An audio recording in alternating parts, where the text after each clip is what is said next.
Hello guys, welcome back to my channel, and for today's video vlog ay tayo po ulit ay magluluto.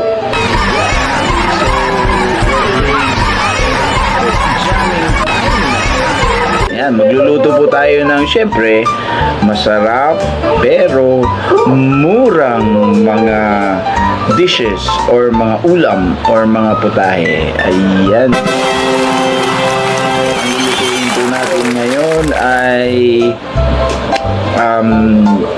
squid. Ayan, adobong pusit and ano pa yung isa? 6.5 hours later. Paksiw na matambaga. Ayan. Oh my God! Ayan. Wow! Ipapakita ko po sa inyo kung magkano po yung nagastos namin sa mga isda, okay, at yung mga ingredients or mga putahe or mga rekado pala. Ayan. So, huwag natin patagalin guys.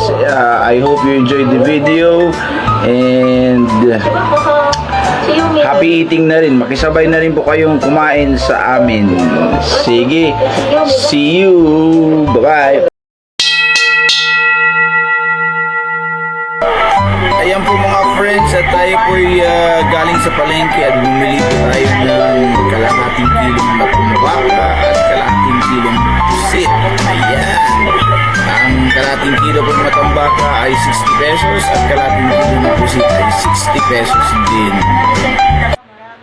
At bago po tayo magluluto mga friends ay atin po muna ihahanda ang mga other ingredients or spices. Ayan, at atin po hiniwalay para sa paksiw at yung isa ay para sa adobong pusit.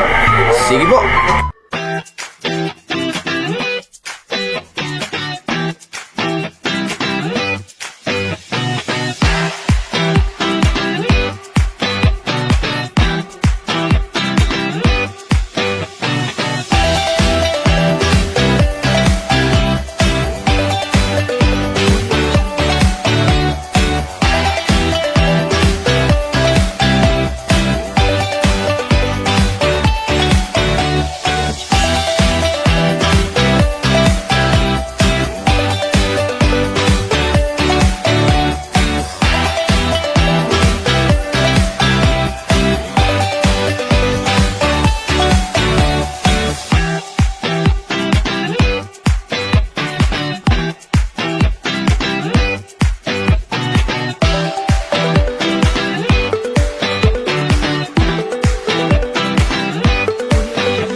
guys.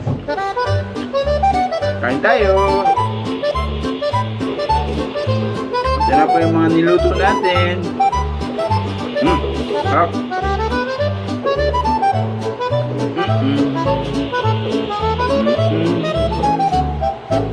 Aw, init.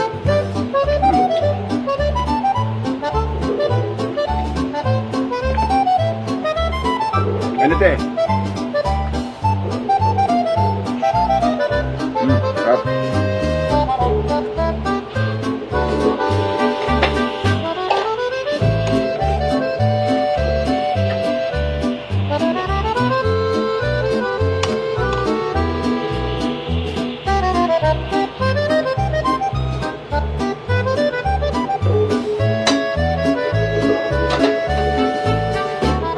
Ba?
Teka, Sarap.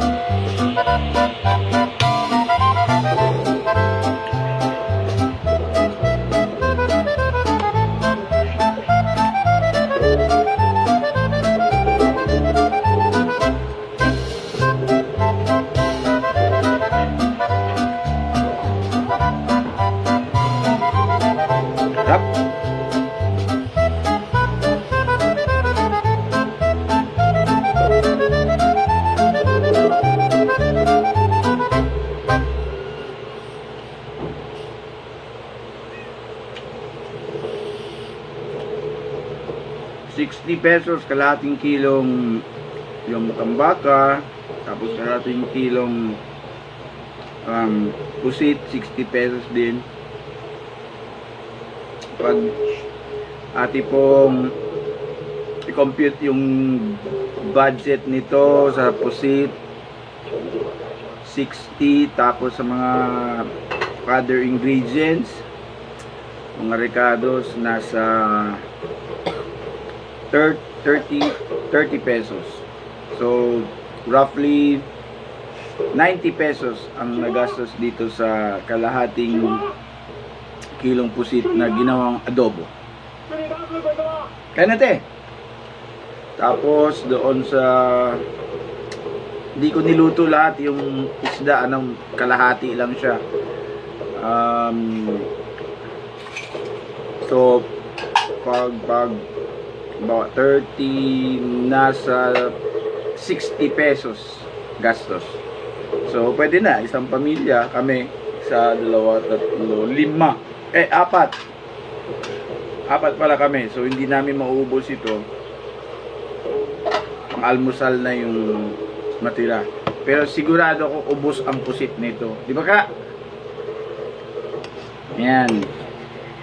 Kaya lang may problema itong si Kaka, hindi makalasa kasi may trangkaso, naulanan. Medyo mahal ang mga isda ngayon guys kasi umuulan dito sa amin. Yan.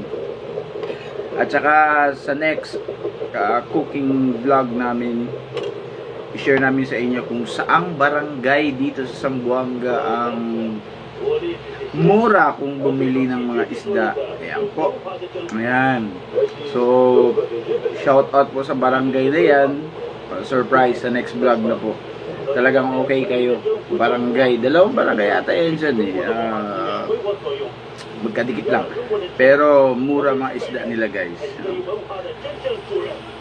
Halos paminsan yung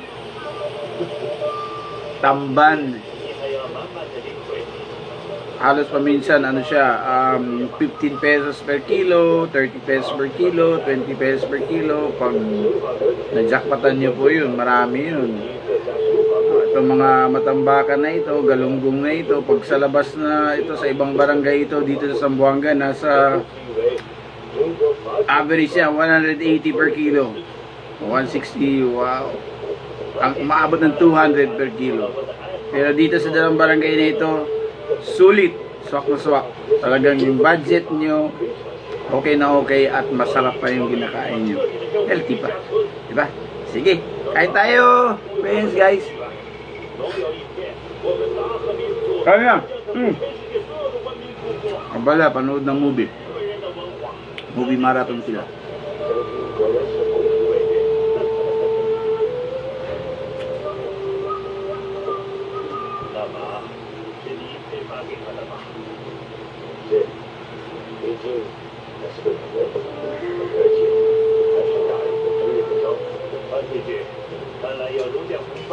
Masarap guys, promise.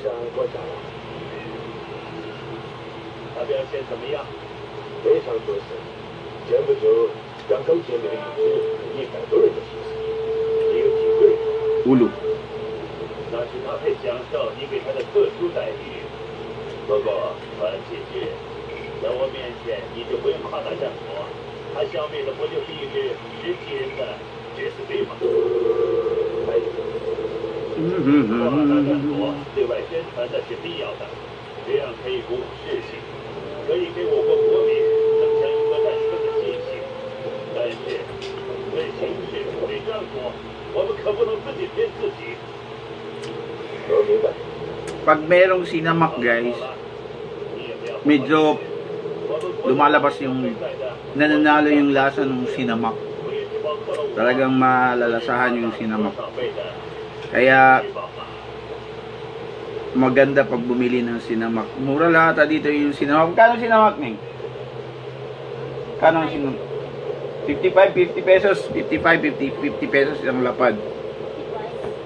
55. Okay na. Pang ano na. Masarap na pang halo sa mga lulutuin nyo, mga ulam.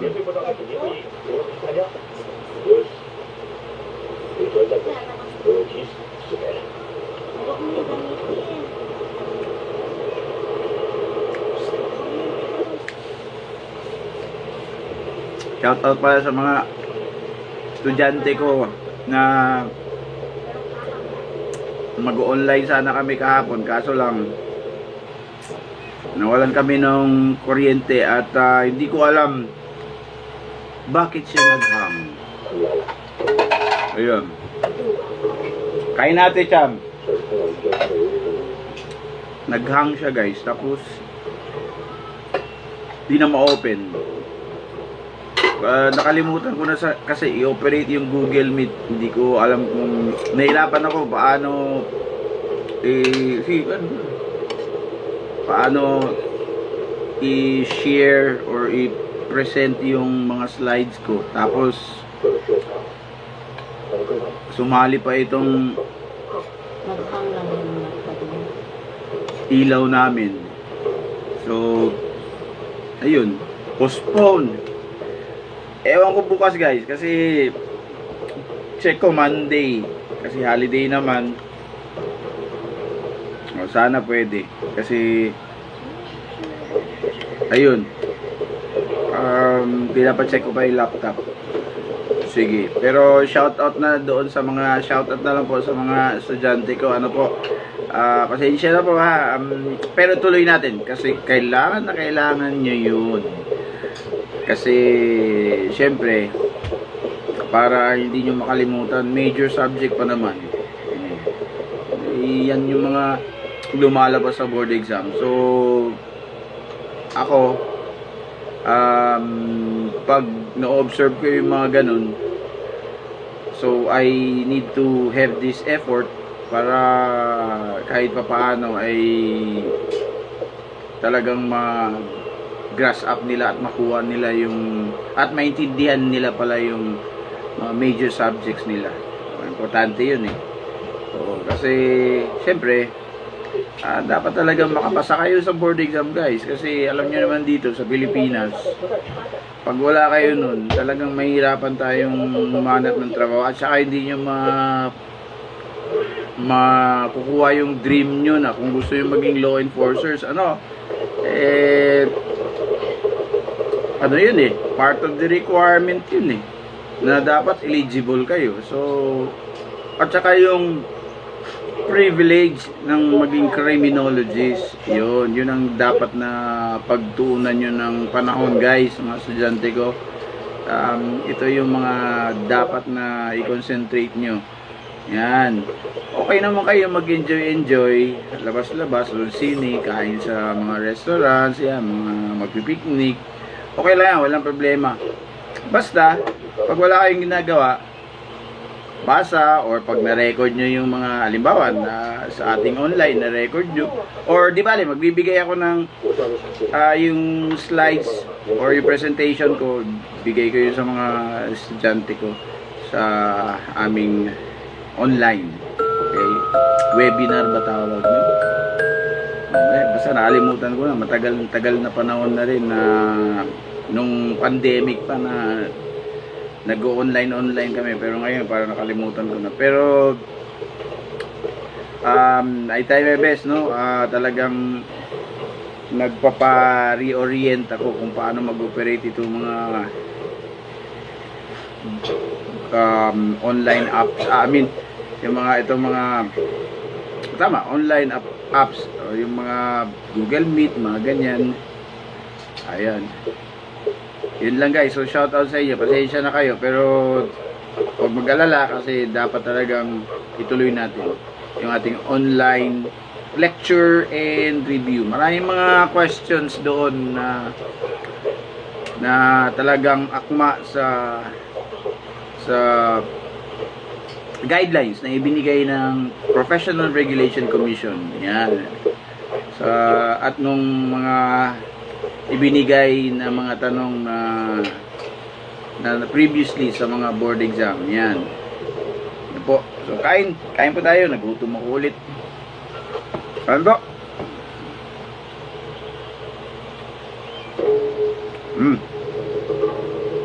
Ayan.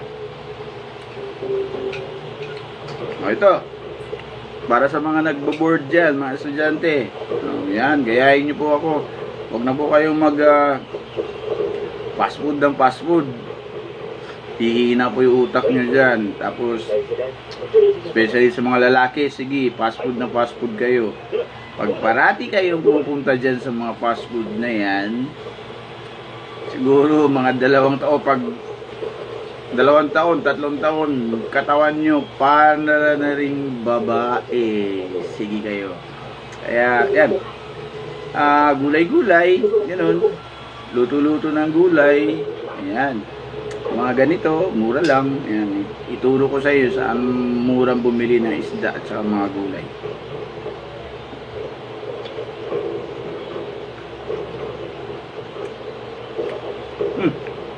Kanin pa ako, wait lang, part 2, ay, batch 2, ay, phase 2, whatever, basta kakain. Huh? Ay.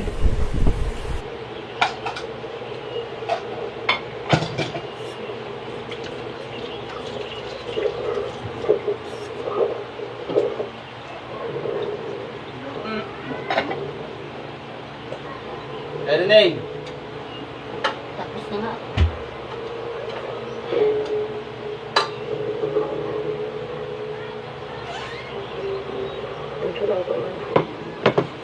Thank you.